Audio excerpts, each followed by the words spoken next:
Government Nizamia तिब्बी college के junior doctors की जानिब से जारी भूख हड़ताल के दौरान आज 7 डॉक्टर्स बेहोश हो गए। कॉलेज और अस्पताल से वाबस्ता तलबा और जूनियर डॉक्टरों ने पीर को गैर मुअय्यना मुद्दत के लिए भूख हड़ताल का ऐलान किया था। जूनियर डॉक्टर्स व तलबा का कहना है कि वो उस वक्त तक नहीं रुकेंगे जब तक कि हुकूमत 16 सितंबर को जारी करदा आखिरी नोटिफिकेशन को वापस नहीं ले लेती, जिसमें यूनानी, होम्योपैथी और नेचुरोपैथी की अद्वियात को खत्म किया गया था, जबकि आयुर्वेद को बरकरार रखा गया था। हुकूमती हुक्मनामे में कहा गया है कि जिन उम्मीदवारों ने यूनानी, होम्योपैथी और योगा की तालीम हासिल की है वो इस ओहदे के लिए दरख्वास्त देने के अहल नहीं है। मैनेजमेंट वाले बोल रहे कि हम गवर्नमेंट एम्प्लॉयज़ है, हमारे हाथ बंधे हुए हैं, हम आगे आके नहीं बोल सकते। आप जब गवर्नमेंट एम्प्लॉयज़ है, आप नहीं बोल सकते तो फिर बच्चों की आवाज़ आपको सुनना पड़ेगा। आप सबको बच्चों की आवाज़ सुनना पड़ेगा। स्टूडेंट राइट है हमारा, हम यहाँ प्रोटेस्ट कर रहे और हमको जब तक इंसाफ नहीं मिलता, जब तक हमको इंक्लूजन नहीं मिलता, NHM की पॉलिसी में इंक्लूजन नहीं मिलता, एम्स कॉलेजेस में इंक्लूजन नहीं मिलता हमको, जब तक कि प्रॉपर गाइडलाइंस हमारे हक में पूरे जारी होना सेंट्रल से, तब तक ये प्रोटेस्ट जारी रहेगा। ये 3 बच्चे अनकॉन्शियस है, मतलब उनकी कंडीशंस कैसी है? डिट्रियोरेट है, उन लोग की हेल्थ काफ़ी डिट्रियोरेट हो रही है, उनकी कंडीशन स्टेबल नहीं होने की वजह से उनको OGH शिफ्ट किया गया अभी। बीजेपी ने PFI पर पाबंदी की सताइश की।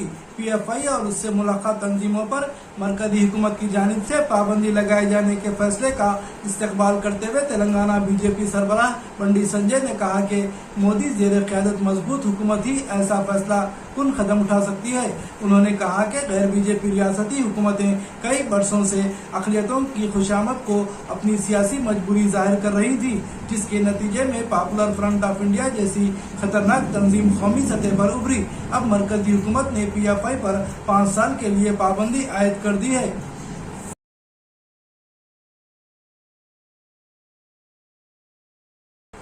उत्तर प्रदेश में गिलखराज सड़क हादसा पेश आया, जिसके बायस 8 अफराद हलाक हो गए जबकि 25 से ज्यादा अफराद जख्मी हो गए।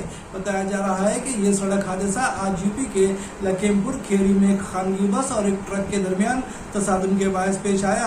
हादसे में 6 अफराद की मौके पर ही मौत हो गई जबकि 2 के इलाज के दौरान मौत वाक़ई हुई। हादसे में जख्मी होने वाले तकरीबन 25 मुसाफिरों को तशवीशनाक हालत में अस्पताल में दाखिल कराया गया। खदशा है कि मरने वालों की तादाद में इजाफा हो सकता है। इतलात के मुताबिक बस में 35 से 40 अफराद सवार थे और हादसे के वक्त बस की रफ्तार बहुत ज्यादा थी।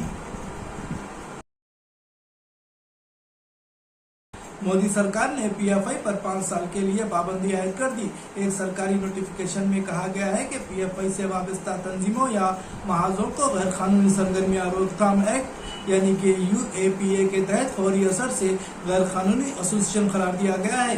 वादे रहे कि PFI के खिलाफ मुलगीर छापों के 2 दौर और 240 से ज्यादा रहनुमाओं और कारकुनों की गिरफ्तारी के बाद मरकज ने कल शाम इस तंजीम पर 5 साल के लिए पाबंदी आयद कर दी। बहुजन समाज पार्टी के leader doctor RS Parveen Kumar ने मरकजी हुकूमत की जानिब से PFI पर 5 साल के लिए आयद करदा पाबंदी पर अपना रद्द-ए-अमल जाहिर करते हुए मरकजी हुकूमत को सख्त तनकीद का निशाना बनाया और मुसलमानों की रहनुमाई करने वाली PFI जैसी तंजीम पर पाबंदी की मजम्मत की और कहा कि जिस तरह PFI पर पाबंदी लगाई गई उसी तरह से RSS पर भी पाबंदी लगाई जाए। आज खबर मिली है कि भारत सरकार ने पॉपुलर फ्रंट ऑफ इंडिया यानी कि PFI जो भारत में मुस्लिम समाज, खास करके दक्षिण भारत में मुस्लिम समाज के अंदर कॉन्स्टिट्यूशनल वैल्यूज यानी कि संविधान के जो हक, संविधान के बारे में जो अवेयरनेस ला रही थी और बहुत सारे वेलफेयर एक्टिविटीज़ कर रही थी साउथ इंडियन स्टेट्स में, काफ़ी खास करके मुस्लिम समाज में, तो वो ऑर्गेनाइजेशन को आज बैन किया गया है। ये बहुत खंडनीय है, ये नहीं होना चाहिए था। और जिस सबूत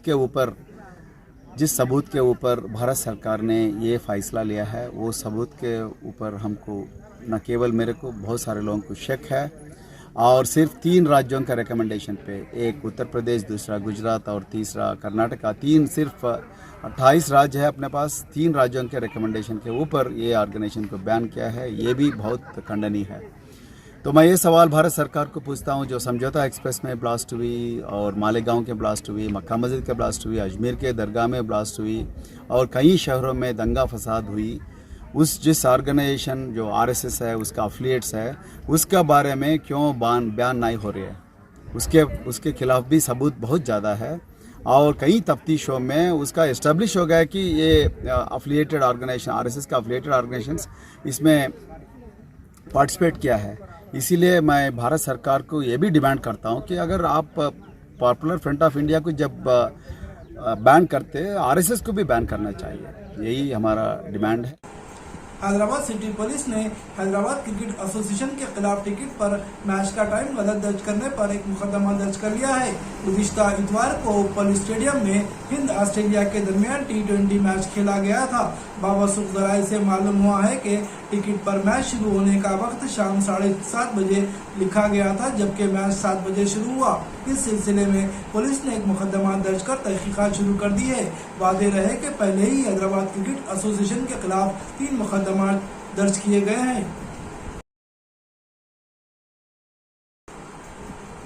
सऊदी फरमानरवा बादशाह सलमान बिन अब्दुल अजीज ने वली अहद मोहम्मद बिन सलमान को सऊदी अरब का वज़ीर-ए-आज़म मुकर्रर कर दिया है। इसी तरह काबीना में रद्द-बदल करते हुए शहजादा खालिद बिन सलमान को वज़ीर दिफा मुकर्रर किया गया है।